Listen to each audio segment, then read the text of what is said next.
Live Kabak सांग बयाई ngasi live मचा खतंग तौसी tension सु लोइरा दी लॉटरी सु ओट प लोइरमले अदुमकपु टेंशन मखै सिगी ममांग दा पावम खक्तंग मयाम दा हाइबबु कना कना नो मयाम सु मैसेज तो रखरे हमते ngumdige charger cell defence by sound याम नता दे ओके साउंड दुदी ऑफिस मनुंग दगिने दुननी आसन कर ओके ओके ओके मी ओके मैसेज मखै सु इन्थो खरे मी क्या नो मी सु यंगद्रि मी लाक्त्रि होजि पावबो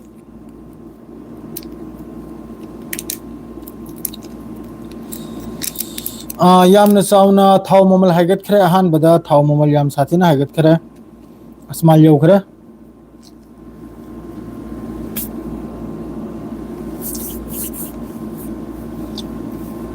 मी अनि लाख खरे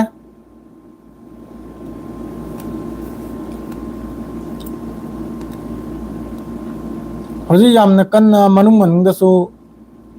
लाम से याम कन तौनरी अरब मखैता यामना कन्ना लानम तौनरी को अरब मखै सितने अदुगी पाव स्वारे के मी पोंगसी खर चंगलक खिसनु पाव यामी ngasi मिछि पाव याम साथिन यामी वेस्ट बेंग की पाव सुलै अदरेदी ईरान की पाव सुलै मादे इराक की पाव सुलै अमेरिका की पाव सुलै को पाव से यामी अदु कमेंट सो अदुम ngasi दी हनजगे इचनाव मैम अदुगा लोइमक्तगी हेना इंपोर्टेंट हाइबबु अखोय ड्रग्स से थिंगदबि यादे मणिपुर की इचनाव मखै अमसुम कसार की जेंबिबे लेरगदि ड्रग्स चारिबा अंगांग मखै ड्रग्स योलिबा मियोय मखै असी एक्सपोज मथंग मथंग तौरक्तबि यादे एमएलए होगेरा मिनिस्टर होगेरा असी मखै गिसु इन्फॉर्मेशन कनागुंबा लैबा तारगदि मैति पांगल दुम पिरो मैति पांगलना ममिंग लेफम सागैना तलोइन पल्लगा दुम हाइजरके करिगादी याम साथीना मांगदौरने यामना साथीना मांगदौरने अंगांग मखै अखोय मतम लरिंगदा सिगी एक्शन लहौदबि यादे सेंगना हाइबदा ड्रग्स सिगी मतंगदा एक्शन लहौदबि यादे यामना फटखिद्रबा चिंजाकनी मादुगा पूरा नसल खराब तौबा पोरमनी को ड्रग्स अदरैदी होजि की नशा से निशा से मी क्या मी मरी तनी कइनो मी लोइने लैत्रब्रो करम चना खरबनो नहीं नुंगाइबा कनमददी कनम तौररोय गजा गिसु पावलाई मादुगा वेस्ट बेंग गिसु पावलाई ईरान गिसु पावलाई यामना चावना लानम तौबगी फिफम दनी हबजिक लैदिसे ब्रदर नसर चौधरी नुंगारी एमडी नसर खान नुंगारी नाखो कमेंट से हमका कनम तौबम तौरे मासे हमते थिंगल की ओके नुंगारी कमेंट सो अदुम हलगे मादुगा लाइव से अदुम तौथगे ईरान की मथक से यामना चावना अमेरिका की तरफ तेगी अमकार सनबु ईरान की मथक से यामना चावना लानम तौगने सिनी अमेरिका की डोनाल्ड ट्रम्प ना दुगुंबे स्टेटमेंट पिरकपगा लोइनेना थाव ममलसी 90 हेल खरे 86 ते 84 ले लेरमिनी डॉलर तरुक परसेंटेज तरुक हेल खरे को डोनाल्ड ट्रम्प की स्टेटमेंट अमना अदुगा हौजी ईरान की नत्ते को अखोयना लेरिबो मफम सिगा अमेरिका का पुलपना 30 मी कुलनी हौजिक सीरीज फाइटर अदुगा कुंथ्रा निथोयम नबु सोकपगी वानी असिदा मखोयना तोरमिसि मफम तरेत प्रोविंस तरेत तनी को मखोयना स्ट्राइक तोरमिसे यूएस अमसुंग अखोयना लेरि मफम सिदने मखोय बानी की जॉइन अटैक हाइब तारे को जॉइन अटैक नि असिदा कयानो मी कुलम सिरे मी कुंथ्रा निथोयमा सोकले को असी हौजिक की अपडेट ने यूएस की बेस्ट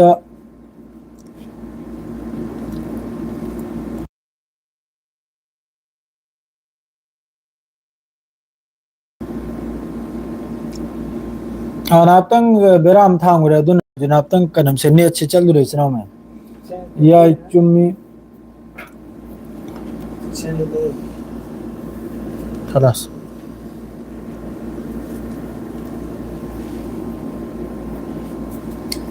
मी से कहनो मी से नहीं दिया बुरो चाक चादरी चाकते साई लौरांग मंदी सरू चिक खरे साई लौरांग पुंग होम गिदम मंदी अखोई गी ngasi मी मा फाइनल चली अदुना पार्टी दु तौरमले अदुना ngasi दि सरू चिक खरे सरो दि हमें मखोंग चिक खरे निंगथौजम पुनसिम मैतै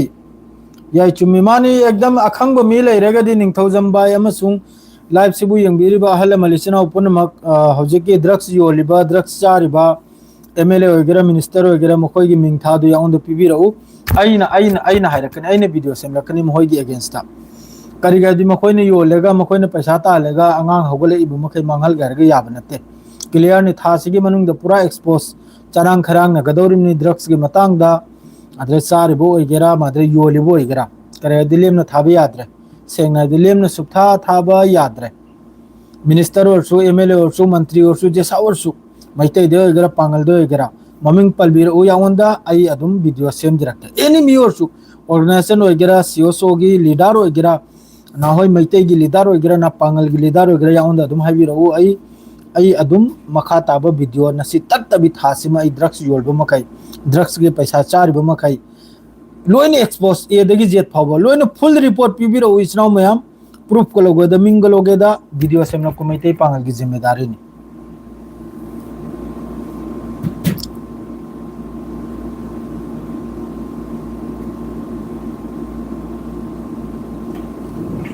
कईना साया साबोना सांग इंग्लिश ब्रो अरब की किंग दु अमता सी पाव से अदुम मखा मखा चतरागे को मी काबु यामले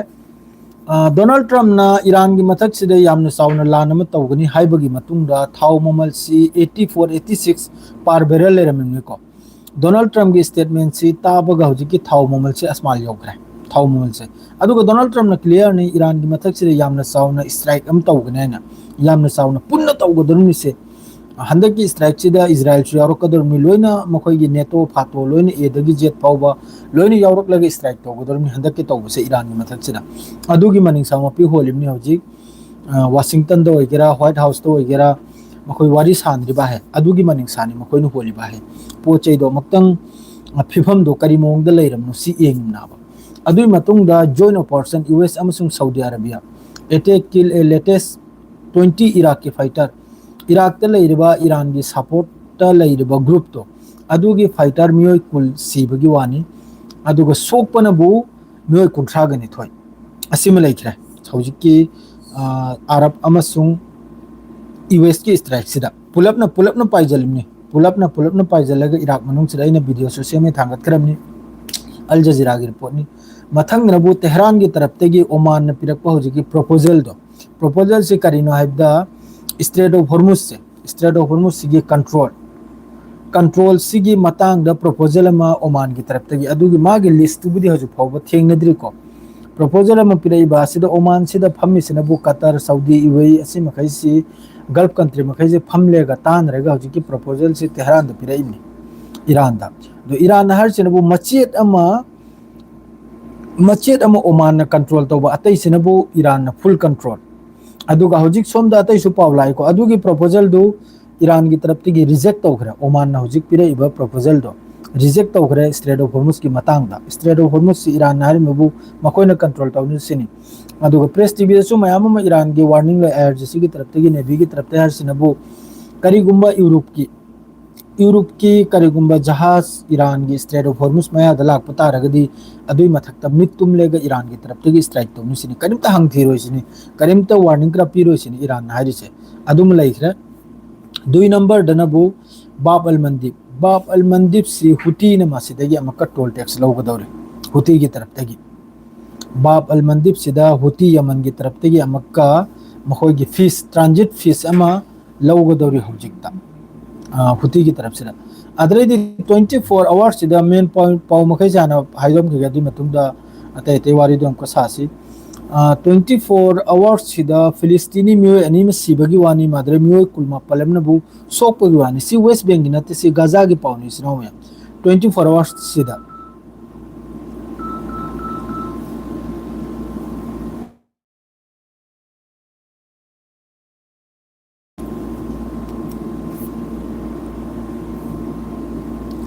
अरब के किंग दुहाना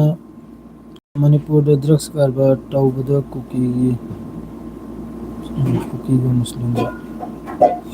जो तौब मखै दो एक्सपोज तौगदरनी जो तौरि मखै दो जो मी दो मुस्लिम वगैरह कुकी वगैरह जो तौरि मखै दो मखोगी एड्रेस तो अदुम हाबिरो हंदै थासिमा अदुता लगातार लाउगदरनी हजिके ड्रग्स की मतंग हजिके अमसिगी मतंग असितने ने वीडियो सेमगदौर थासिमा ड्रग्स या कोई मुथत याद है दो साइ फिलिस्तीन की पाव से 24 hours सिदा 2 फिलिस्तीनियन किले 29 अशोक सारदगी किहोम कनागुम लाई मार अदु चासी लावाइना दावत तौजरे मदु किहोम दु चानिंद्रे सेंगाइ द लाइफ सि तौरगे किहोम दु चाजनिंद्रे मतम नतब दाइरबनिना अदु चाजनिंद्रे सिदा हजिक मेन पाव हाइबबु मेन ओइबे इंपोर्टेंट हाइबबु हजिक की यूएस अमसुंग कानून की तरफ तक इराक ते स्ट्राइक तौखिबसे असिदा सु हुती की तरफ तक स्टेटमेंट में लागले एयरजीसी की तरफ तक स्टेटमेंट में लागले असी पुनमुक से अदुगी मथक्ता अमक्का हजिक चाइना की तरफ तक ईरान रिसीव तौदोरसे 400 मखोइगी एयर डिफेंस सिस्टम निको लेंगबान हापले कापा असीगुम्बसी लांगजल खोचलिसी यामन साउना अदुगा हजिक अरब मखय मक्का मीटिंग फमलेगा स्ट्रेट ऑफ हॉर्मुज से कंट्रोल की मतंग द नाइनरी से ईरान बोम को तोंगाल थंबम तौरगा असी यामन साउना अदुगा लोइनना अरब की फोर्स मखय यामन कन्ना मिलिट्री ड्रिल हमसु तौरिको करीगुम्ब चाउन सिगी रीजन से लानमा यूरोप के फिफम द लैरे हजिक त लैरि से चनाव में हाय नंदा निंगथौजम हाय एमडी मयाम सब्सक्राइब तौजलबिरमु इसराव मयाम काउबिरमगनु वालेकुम अस्सलाम एमडी सफी खान वालेकुम अस्सलाम नंद निंगथौजम कम तौरी मौलवी जुबैर हाय सोम की मतंग यामना कमेंट दे इरकनु करे मीने पाबदनु आते ब्रो ngasi लाइक अमुक लाइक ई ब्रो गे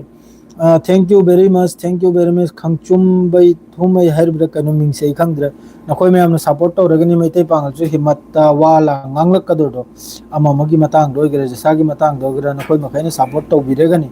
मैते पांगल नंग नाडो चुम्मी नंग नाडो अदुम तौसे न हरक मतुंग दनिको असिदा इराक की सिक्योरिटी काउंसिल की तरफ तक सु कंडेम तौरकी हजिक की यूएस अमसुंग सऊदी की अटैक सिदा एस्केलेशन हो रही से असी अथुब मखोयना हरसिनबु इराक की नेशनल सिक्योरिटी काउंसिल की तरफ ते हरसिनबु अथुब दी एस्केलेट तौसिनी लान से लेपुसिनी हजिक की मियोय पुलम सिबगी मतुंगदा अदु हजिक अदुगी मतुंगदा ईरान की तरफ तक सु जोर्डान सिदा सेनकोम की तरफ ते हरसिनबु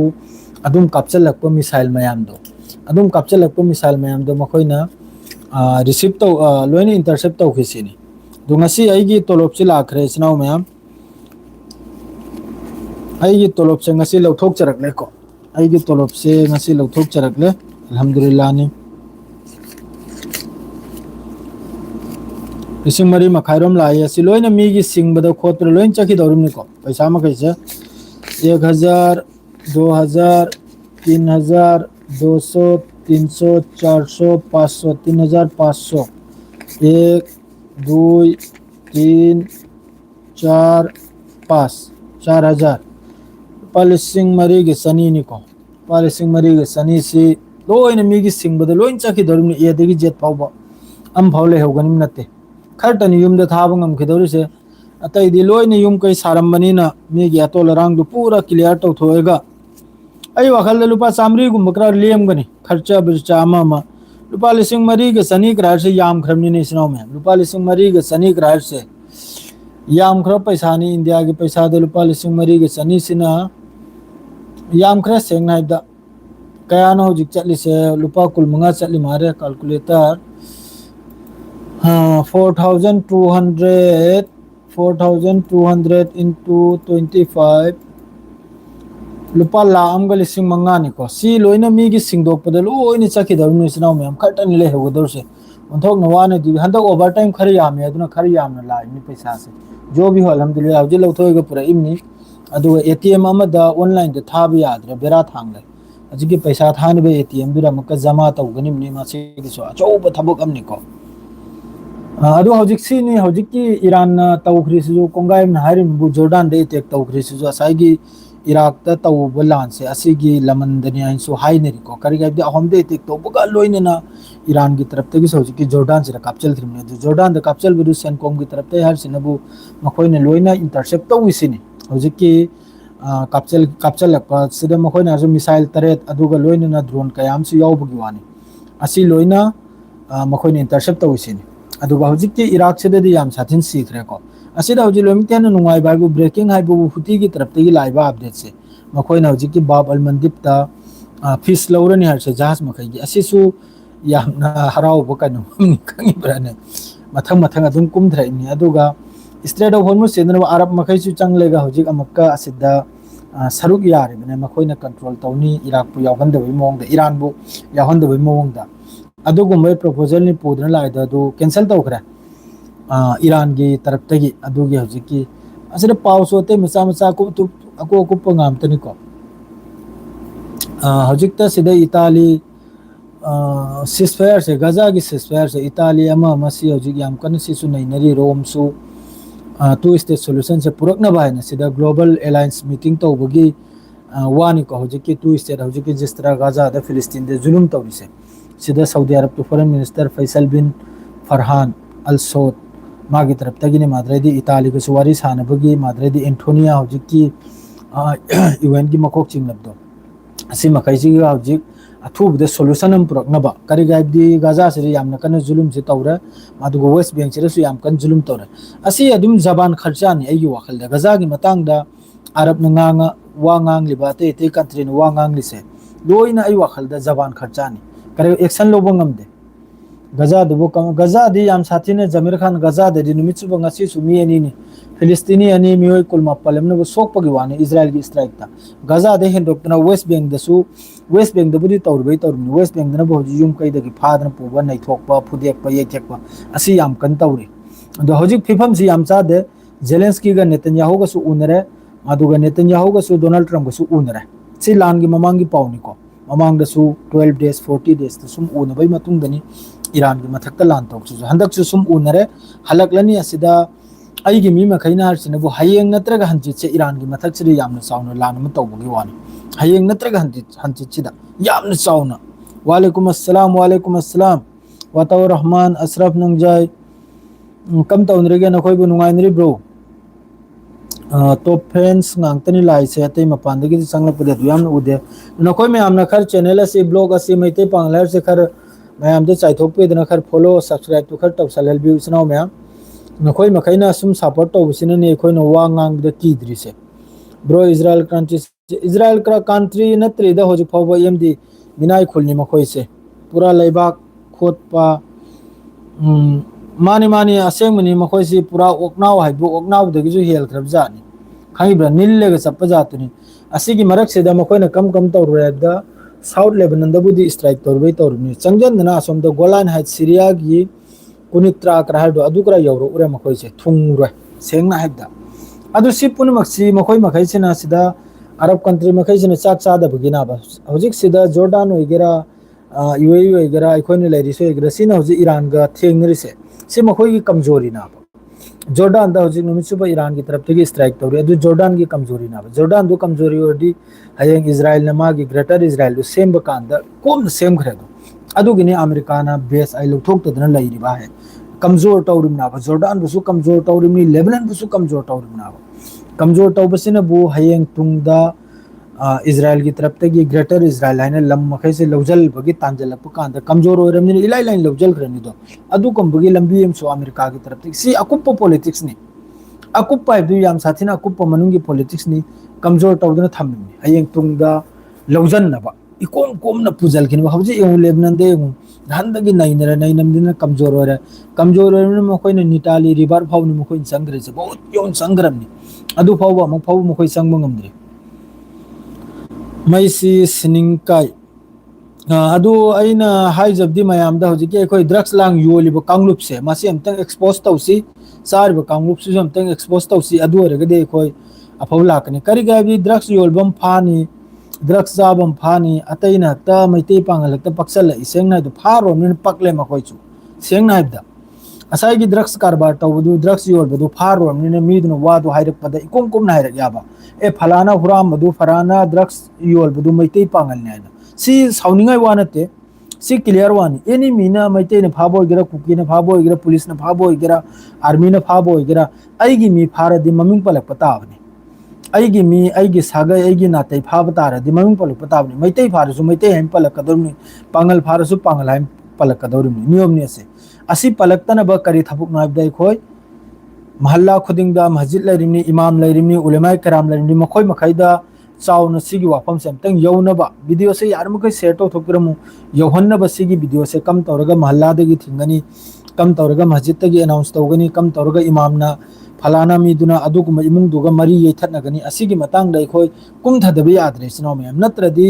लाकदुरबे जनरेशन मखैसे ड्रग्स की पैसा से चाब याब्राने होजे अइना तारे बबु सीओसो कया ऑर्गेनाइजेशन कया ड्रग्स की पैसा ने लिंखत हलबगी पावम तारे लिंखत हलबगी ड्रग्स ललोन बदुनने पैसा मचिंद नमजल्लेगा मखोगी अगेंस्ट वाल लोलक्तनबा अदुगो मखोयना ऑर्गेनाइजेशन सेमहलबा सीओसो कया ग्रुप कया क्लब कया सेमहलबा अदुगुमै पावसु यावंद लागले अयुति हिमालय पाकसिदा तो अखोय रोमदनबो होजिक अतै मसानो योलिमने अदुगा अखोय मसान सारिमने होय कसार लोमदनबो अतै मसाना मरो लोलबने योलिमने अदुगा लैरगा साबनबो अखोय पांगल मसान सारिमने अखोय रोमदनबो लय अखोय रोमदसु कर अदुमपो याम साथिना चेक्सलबदगी याम साथिना अदुगुम कमिटी कया सेमबदगी याम साथिना बुदी वालकलेको अदुम तौदना अदोमदसु वाटनबा अदोमदे करिगादी पोस्ट खुदिंगदा फलाना दु मैतै पांगलनी मैतै पांगल हायना पेज से थोंजलुरमनि यावंदा हायरकपगुम तौ याब सिनासिदा अदुगे अइना नुंगाइतदना थासिमई ड्रग्स के मतंगदता इन्फॉर्मेशन लेदि पिबिरओ मैसेंजर दा फलाना एमएलए फलाना मिनिस्टर फलाना ऑफिसर फलाना अदु असी कारबार तौरेना अई नोंगालबदा फोटो वक्ता नपचलके सोशल मीडिया दा लोयरा मासी ड्रग्स कारबार तौरिमनाइना सेगना अदुगी चिंगनरुन अई थक्ता एफआईआर तरा तौरखरसु केस तौरखरसु अई अदुगी बेरा लेते अई थेंगना जगे अदुगी एक्सपोज ति तौरगे जो योलिबा पैसा पाई मखैदो करोड़पति ओरसु अरबपति ओरसु माना नमले सिरी जखरनी अइना नमले सिरी दोक्लगे सेगना इदा अदु नत्रदि यारोय फाबना कानदे हतोकपना फबनी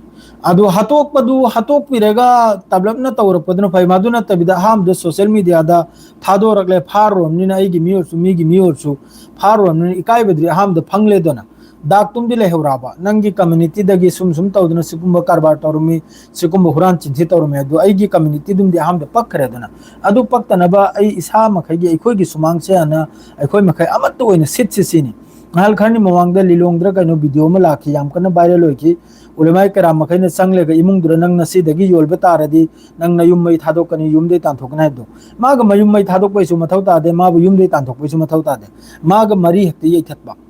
मागी इमुंगदे जसा थौरमम थौलोकदा हक्ते संगदबा हक्ते सादबा मागी नोंग कयोग मागी असे अनादा हक्ते खोंग थादबा चप मानरगा महल्ला लोइरमनी मा अदुमने लोइखरमनी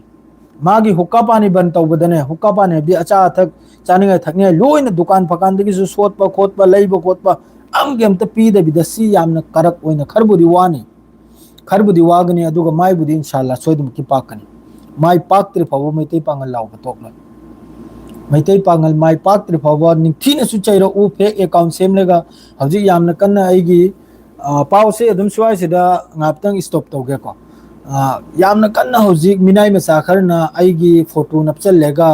अदुगा यामना कन्ना मीगी पेज खरदा मीगी प्रोफाइल खरदा कमेंट तौर मी बेट कमेंट खंगिब्रने तौजनी मोलौदे मखोइना अदुम तौरि मखै अइगिदी चावखला इमनी अइगिदी हेंगला इमनी जो भी हो अदुगा अइ लावबसे सुप्तेप तेप लै ओ ngasi ऑफिस तगी यामना कन्ना पेसार लाखरे करिगदी अखोइना अदुम वीआईपी मी लौबो खोत चप्पनीना एयरपोर्ट आइदा मपुगी कफिलगी मचा मसु अदरे कफिलगी मसागी मदरे कंपनी की मपानदगी फ्रांस जर्मन इटली अमेरिका असोमदगी अदुम मखोइगी मी से ला याबने अदु लौबो चप्पनीना मखोइ मखैना बसी खजितंग सेंगदो खोतो बिलेट थाखिदे मिसिन अदुम तेंजल हलखरिमनी इलंगलंग न कोकपुदोइदी कोक चदाबो अदो असोमदगी मीगिदा गुलाम खलिमनिना अदुसु यादे तौदबि यादे सिदा कनाडा की तरफ तक हौजी हाइरेसिनबु इजराइल की तरफ तक वेस्ट बैंक सेटलमेंट हौजिकी युम कई ताहलगनी हन तौरसे असी अथुबदे स्टॉप तौसिनी अथुबदे स्टॉप ओइबु मथौ ताइसिनी कनाडा की तरफ ते हाइसे यूएन दा हौजिक यामना कन्न नैनरी हौजिकी वेस्ट बैंक की मतंग दोइगरा मादरे कानून की मतंग दोइगरा सिदनबु अमक्ता कैनो हारसे ड्रोन इजिप्ट की पोर्ट यूएस की Sissu drone hit होइबेवानी हौजिक minute Nepal की पावनिको इजिप्ट की पोर्ट ड्रोन हिट होइबेगी वानी अमेरिका की जहाज ता असिसु करोम दे काबेम न हौजिक फाव हाइरक्तरे लानसे मका हौरमनि स्नाव में इराक की तरफ तगी हौजि अमक्का हौजिक की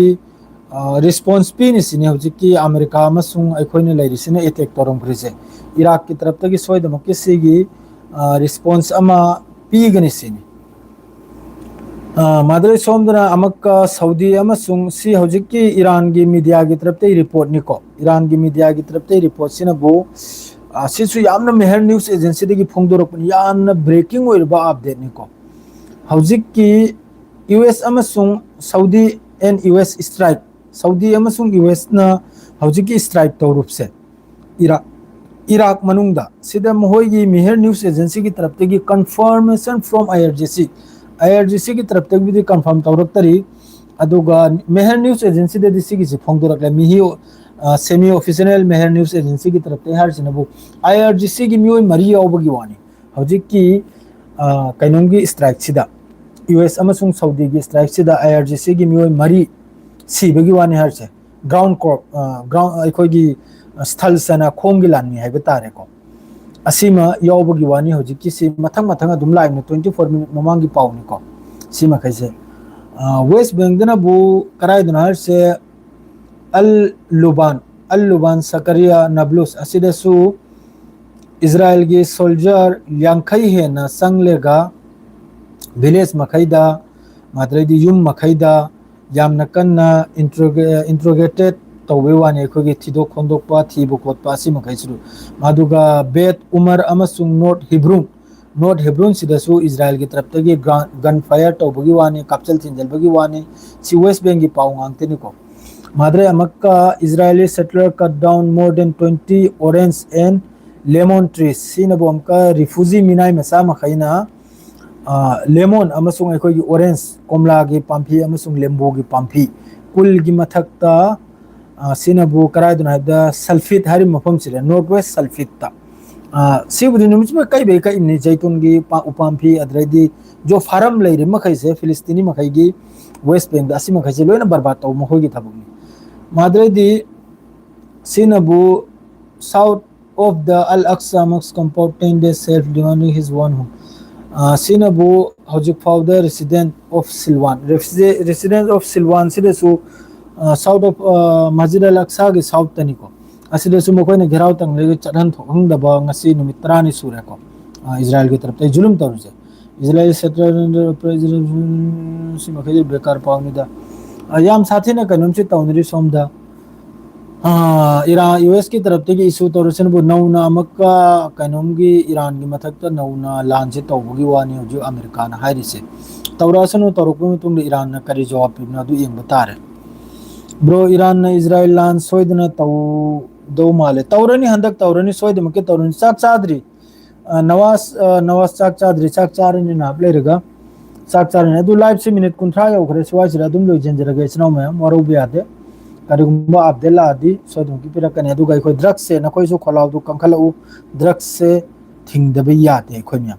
ब्रो ngasi यूएस अमदी सऊदी ना मियोय कुल सिखरे अदुदा बॉम्बिंग दुरे यामने साउना बॉम्बिंग तौखरे प्रोविंस तरेत तनी मखोइने तौरमिसे मियोय कुंट्रा मरी में सोकपगी वानी मियोय कुल सिदा आईआरजीसी की मियोय मरी यावबगी वानी हजु फाउदा अब्देला इसे ग्राउंड फोर्स मरी यावबगी वानी मखा ताबा ngasi नुमदांग से जॉर्डन दसु ईरान की तरफ ते कापचल करे नुमित मंगा नि मतुंगदा अनि मखा ताबा करी अब्देला ये दुदी करिगुम्बा इंपोर्टेंट अब्देला आदि मेते पांगल सोइद मके पाउ पोरे लाकने अदुगा मेते पांगल हरबो ब्लॉग से मैम सब्सक्राइब तो बिरमु लाइक कमेंट शेयर का बिरमु अदुगा मैम दसु संदोपि इसनाव मैम नखोय मैम की सपोर्ट नि मेते मसु मेते पांगल इसनाव पुनिमुक्त सा रिक्वेस्ट तौजरिसिनी सी हारगल वजरगे अस्सलाम वालेकुम गुड नाइट।